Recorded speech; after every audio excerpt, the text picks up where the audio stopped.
हुण भावें अरबपति होवे, भावें लखापति होवे, भावें फकीर होवे, भावें जो कुछ मर्जी होवे, भावें पीर होवे, भावें मुरीद होवे, जिहड़ा मर्जी होवे, जदों जिस्म नालों सिर अलहदा हो गया तो जिस्म जिहड़ा ओहदा बेजान है। हजूर ने फरमाया इसे तरह ही नमाज का ताल्लुक इस्लाम दे नाल है, दीन दे नाल है।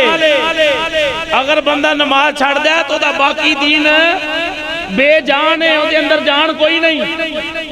ये बंदा आके मैं जनाब रोजे खिला दिया कोई 10 बंदियां ते मेरा काम चल जाएगा, ओ भाई रब तेरे रोजे नाल वेखना, जिहड़ी नमाज छड्डी ओ किधर जाएगी।